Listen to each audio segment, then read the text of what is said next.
Hi friends, welcome to Chinnalogs. చూడండి, ఈరోజు చేసుకునే రెసిపీ వచ్చేసండి తమిళనాడు స్టైల్లోనైతే కుస్కా బిర్యానీ అయితే చేసి చూపించానండి. చాలా సింపుల్ ప్రాసెస్లో చాలా ఈజీగా అయితే చెప్పానండి. దీంట్లో ఎగ్ వేసి కూడా చేసుకుంటారండి. నేను కార్తీక మాసం అని ఎగ్ వేసి అయితే చేయలేదు, అది కూడా నెక్స్ట్ టైం అయితే చూపిస్తాను. చాలా పర్ఫెక్ట్గా చాలా బాగుంటుందండి. చూడండి, కుస్కా కోసం అయితే నేనైతే 2 గ్లాసులు బాస్మతి రైస్ అయితే తీసుకుంటున్నానండి. కావాలంటే మీరు నార్మల్ రైస్ నేను తీసుకోవచ్చు. 2 గ్లాసులు అయితే తీసుకుంటున్నాను. ఇదండి 2వ గ్లాసు. నీట్గా 2 or 3 టైమ్స్ అయితే నీట్గా వాష్ చేసుకోవాలండి. దీంట్లో స్టార్చ్ ఎక్కువగా ఉంటుంది, అందుకనే నీట్గా కడుక్కోవాలి. చూడండి, ఇట్లా చేస్తూనైతే కడగాలండి. దీంట్లో స్టార్చ్ ఎక్కువగా ఉండడం వల్ల హెల్త్కి మంచిది కాదండి. అందుకనే 2 or 3 టైమ్స్ నీట్గా వాష్ చేసిన తర్వాత మళ్ళీ మంచినీళ్ళు పోస్తే మనకి తేటగా రావాలండి. ఆ విధంగా ఉండే విధంగా అయితే నీట్గా వాష్ చేయాలి. చూడండి, నీట్గా వాష్ చేసామండి. ఇప్పుడు గ్లాసున్నర చొప్పున నేను 2 గ్లాసులు తీసుకున్నాను కదండి. 3 గ్లాసులు వాటర్ అయితే పోసుకోవాలి. చూడండి, నేను ఈ కప్పుతోనండి రైస్ తీసుకుంది. ఇదే కప్పుతో 3 గ్లాసులు అయితే వాటర్ అయితే పోస్తున్నాను. 3 కప్పులు.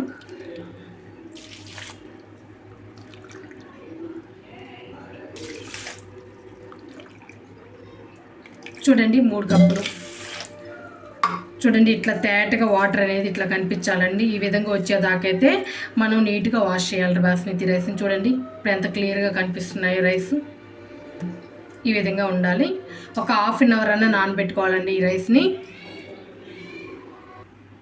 చూడండి, కుస్కాలోకి అయితే కావాల్సినవండి మీడియం సైజు 2 ఉల్లిపాయలను అయితే తీసుకున్నానండి, చిన్నవి. అదే పెద్దదైతే ఒకటి తీసుకుని 2 గ్లాసుల రైస్లోకి కరెక్ట్గా ఉంటుంది. మీడియం సైజు టమోటోలను అయితే 2 తీసుకున్నానండి. గ్లాస్కి 1 చొప్పున అయితే టమోటోని అయితే తీసుకోవాలండి. 4 పచ్చిమిరపకాయలను అయితే తీసుకున్నాను. కొత్తిమీర, పుదీనా. చూడండి, బిర్యానీ స్పైసెస్ అన్నీ అయితే తీసుకోవాలండి, అదొకటి. చూడండి, చెక్క, 2 బిర్యానీ ఆకులు, కొంచెం స్టార్ పువ్వు. చూడండి, అన్నీ తీసుకున్నానండి. మీ ఇంట్లో ఏమేమి ఉంటాయి అన్నీ తీసేసుకోండి. కొంచెంగా ఎక్కువైతే వేసుకోవద్దండి స్పైసెస్. కొంచెం షాజీరా, కొంచెం సోంపు. యాలక్కాయ అయితే నేను ఒకటి బ్లాక్ యాలక్కాయ అయితే వేసానండి. 2 నార్మల్ యాలక్కాయలు అయితే వేసాను. జాజికాయ అండి, కొంచెం వేసుకోండి, స్మెల్ అయితే చాలా బాగుంటుంది. చాలా కొంచెం అండి, ఒక చిటిక లాగా చిన్న ముక్క, ఎక్కువైతే వేసుకోవద్దు.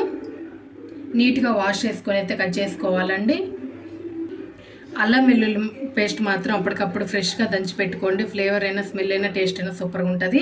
చూడండి, పచ్చిమిరపకాయల ముక్కల్ని ఇట్లా గీరైతే పెట్టానండి. ఉల్లిపాయ ముక్కల్ని ఇట్లా పొడవుగా కట్ చేశాను. టమోటా ముక్కల్ని కూడా పొడవుగానే కట్ చేశానండి. దీంట్లో ఒక 3 స్పూన్స్ అయితే పెరుగు అయితే కావాలి. చూడండి, నేనైతే ఈరోజు కుస్కాని అయితే కుక్కర్లో అయితే చేసి చూపిస్తున్నానండి. ఒక వెడల్పుగా ఉన్న కుక్కర్ని అయితే పెట్టాను.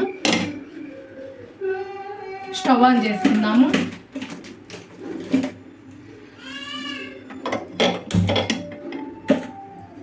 ముందు కుక్కర్ హీట్ అవ్వాలండి. చూడండి, కుక్కర్ అయితే హీట్ అయిందండి. ఒక 2 స్పూన్స్ వరకు ఆయిల్ అండి. చూడండి, 2 స్పూన్స్ ఆయిల్ అండి. 1 స్పూన్ అయితే నెయ్యి అండి.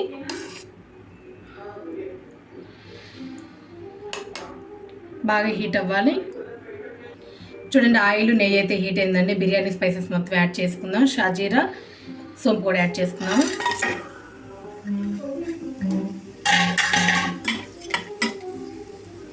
చూడండి, దీంట్లోనే ఉల్లిపాయ ముక్కలు. ఉల్లిపాయ ముక్కలు లైట్గా గోల్డెన్ బ్రౌన్ కలర్ వచ్చేదాకైతే వేయించుకోవాలండి. ఉల్లిపాయ ముక్కలు అయితే లైట్గా గోల్డెన్ బ్రౌన్ కలర్ వచ్చేదాకైతే వేయించుకోవాలి. ఉల్లిపాయ ముక్కలు ఫాస్ట్గా వేగడానికి అయితే కొంచెం సాల్టు, మధ్యలో కలుపుతానైతే వేయించుకోవాలండి. చూడండి, ఈ విధంగా వేగిందండి. ఈ విధంగా వేగితే సరిపోతుంది. చూడండి, మంచిగా వేగిన తర్వాత ఉల్లిపాయ 1 స్పూన్ నిండుగానైతే అల్లం వెల్లుల్లి పేస్ట్ అండి.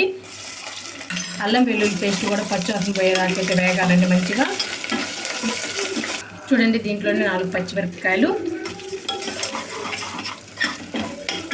మాడకుండా, అడుగంటకుండా మంచిగా వేపుకోవాలండి. కలుపుతానైతే చూడండి ఒక గుప్పెడు నిండే గుప్పెడు నిండుగానైతే కొత్తిమీర అండి, ఒక గుప్పెడు నిండుగా పుదీనా, ఇవన్నీ కూడా ఒకసారి బాగా కలుపుకోవాలి. చూడండి దీంట్లోనే ఒక అర స్పూన్ అయితే కారం అండి, ఒక చిటికెడు పసుపు ఎక్కువ వేసుకోవద్దండి, ఒక అర స్పూన్ అయితే గరం మసాలా అండి. మసాలాలు ఒక సెకండ్ పాటు ఈ విధంగా వేయించుకోవాలి. చూడండి ఇప్పుడు టమోటా ముక్కలను అయితే వేసుకోవాలి. టమోటా ముక్కలు కూడా బాగా సాఫ్ట్గా అవ్వాలండి, మెత్తగా గుజ్జుగా అయ్యే విధంగా అయితే కలుపుతానైతే వేయించుకోవాలి. చూడండి ఒక అర స్పూన్ అయితే కాశ్మీర్ కారం పొడి అయితే వేస్తున్నానండి, కలర్ కోసమేనండి, కారం అసలు ఉండదు. ఒక అర స్పూన్ ఇష్టం ఉంటే వేయండి, లేకపోతే లేదు. నేను ఒక అర స్పూన్ అయితే వేసాను.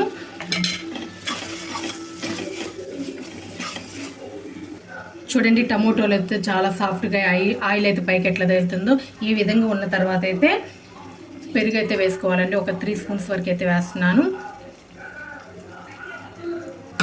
పెరుగు వేసుకున్న తర్వాత బాగా కలుపుకోవాలండి. పెరుగులో నుంచి కూడా ఆయిల్ అనేది సైడ్కి వచ్చిన దాకైతే బాగా కలుపుకోతానైతే ఉడికించుకోవాలి, వేయించుకోవాలి. చూడండి ఒకసారి చూద్దాము.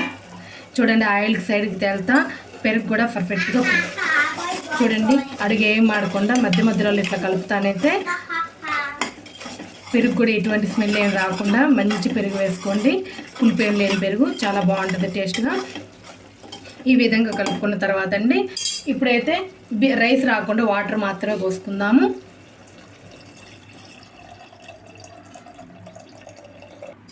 చూడండి వాటర్ మాత్రమే పోసానండి. ఇప్పుడు టేస్ట్కి సరిపడా ఉప్పు అయితే వేసుకుందాము.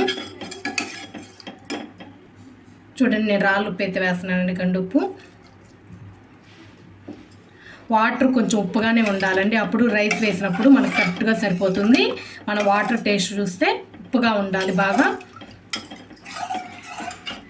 వాటర్ అయితే బాగా తెరలాలండి, తెరిలిన తర్వాత మాత్రమే రైస్ వేసుకోవాలి. హై ఫ్లేమ్లో పెట్టుకొని బాగా తెరలించుకుందాం వాటర్ని. చూడండి వాటర్ అయితే బాగా తెరులుతున్నాయండి. ఇప్పుడైతే కొంచెం అయితే నిమ్మకాయ రసం అయితే పిండుకుందామండి, చిన్న ముక్క అండి. దీంట్లోనే కొంచెం నెయ్యి అండి, ఒక పావు స్పూన్, కొంచెం కొత్తిమీర. ఇప్పుడైతే బాగా తెరలాయండి వాటర్. ఇప్పుడైతే రైస్ని అయితే వేసుకోవాలి.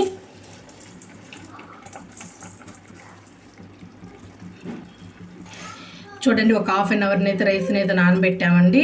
విరగకుండా నిదానంగా కలుపుకోవాలండి. హై ఫ్లేమ్ మీదనే మొత్తం కలిపేసుకోవాలి. ఫస్ట్ విజిల్ ఏం పెట్టకుండా నార్మల్గా ఉడికించుకోవాలండి. రైస్కి వాటర్కి ఈక్వల్ అయిన తర్వాత అప్పుడైతే విజిల్ పెట్టుకుందాము. చూడండి నార్మల్గానే ఉడికించుకోవాలి, విజిల్ పెట్టొద్దండి. హై టు మీడియం ఫ్లేమ్లో అయితే ఉడికించుకోవాలి. చూడండి ఒకసారి అయితే మూత తీసి అయితే చూద్దామండి.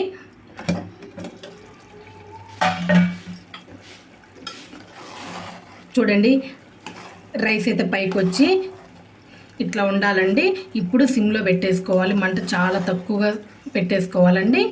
పెట్టేసుకొని విజిల్ అయితే చూడండి విజిల్ పెట్టుకుందాము.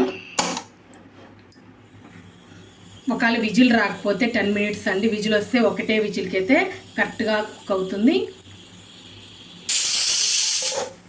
చూడండి సిమ్లో పెడితే ఒక విజిల్ వచ్చిందండి. ఇంక ఇప్పుడు స్టవ్ ఆఫ్ చేసేస్తున్నాను. పూర్తిగా చల్లారిన తర్వాత ప్రెషర్ మొత్తం పోయిన తర్వాత అయితే చూపిస్తాను. చూడండి ప్రెషర్ మొత్తం పోయింది. ఇప్పుడు మూత తీసి చూపిస్తున్నాను. చూడండి ఇట్లా నెక్కుపరుచుకొని ఎంత బాగా పర్ఫెక్ట్గా రెడీ అయిందో.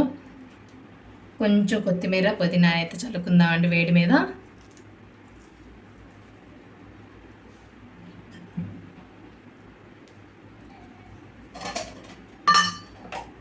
ఒక్క పావు స్పూన్ అయితే నెయ్యి వేసుకుందామండి.